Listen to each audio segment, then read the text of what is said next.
कालच राज्यातील 29 महापालिकेसाठी मतदान झालं. पण यासोबतच अनेक प्रश्न उपस्थित झाले. पाहूयात याविषयी. सामान्य माणूसच नाही, तर गणेश नाईक यांना सुद्धा मतदान केंद्र शोधण्यासाठी कसरत करावी लागली. अनेक ठिकाणच्या मतदार याद्यांमध्ये घोळ होता. मतदारांच्या वोटांवर शाई पुसली जात होती. 1962 पासून म्हैसूर पेंट वॉर्निश कंपनीची शाई वापरली जात आहे. याआधी 15 ते 20 दिवस तरी ही शाई पुसली जात नव्हती. पण आता अचानक बोटाने शाई का पुसली जातीये? पण यावेळीची शाई दुसऱ्या कंपनीकडून विकत घेतली गेली असावी, यामुळे कदाचित हा प्रकार घडला. या सगळ्यांमुळे मतदारांकडून नाराजी आणि संताप व्यक्त होत आहे.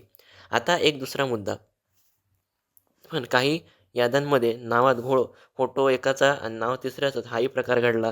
यामुळे निवडणुकीसारख्या महत्त्वाच्या गोष्टीवर संशय येतो. याआधी अनेकदा EVMचा मुद्दा समोर आला. त्यातही घोटाळे होते. पण शाई पुसली जाणं हे कदाचित पहिल्यांदाच घडलं असावं. ही घटना मतदारांसाठी अतिशय धक्कादायक आहे.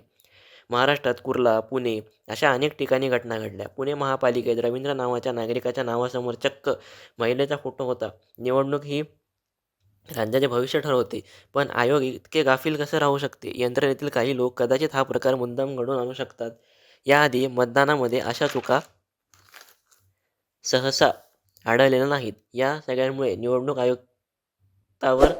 आयोगावर निवडणूक नागरिकांकडून टीका केली गेली. हा लोकशाहीचा खून करण्याचा प्रयत्न आहे का, असा मुद्दा येतो. राज्यभरात 3,48,00,000 मतदार होते. पण एवढ्या लोकांसोबत निवडणूक आयोग गंमत करतंय का? हा घोळ संपत नाही. यामुळे मतदान केंद्रावर मोठा गोंधळ उडाला. याविरुद्ध मनसेने आंदोलन छेडण्याचा इशारा दिला. हा प्रकार जनतेच्या कर्तव्याचा अपमान आहे. मतदारांनी आपलं कर्तव्य पार पाडलं, पण आयोगाने मात्र त्यांचं काम चोखपणे पार पाडलं नाही. मग मतदान करून उपयोगच काय, असा प्रश्न मतदारांच्या मनात येत असणार. हे सगळं का होतंय, कोण करतंय, याचा शोध घ्यायला पाहिजे. सरकार, निवडणूक आयोग याचा शोध घेईलच. पण काल मतदानावेळी ज्या घटना घडल्या त्या आयोगावर शंका घेण्यासारख्या आहेत. शाईचा मुद्दा असो किंवा मतदार याद्यांच्या नावातील घोळ असो, दोन्ही लोकशाहीच्या नियमात बसत नाही. लोकशाहीत मतदानाला खूप महत्त्व आहे. म्हणून पुढच्या कोणत्याही निवडणुकीत असे प्रकार घडू नये याची काळजी निवडणूक आयोगाने घ्यायला पाहिजे.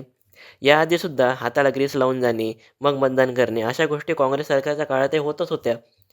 आता सत्ताधाऱ्यांची सत्ता पाहून विरोधकांचा जळफाट होत आहे आणि म्हणून शाई पुसल्या जाण्याचा मुद्दा वापरून विरोधक विरोध करतात.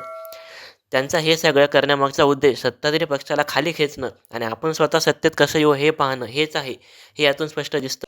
या सगळ्यांवर फडणवीसांनी काय प्रतिक्रिया दिली ते पाहू.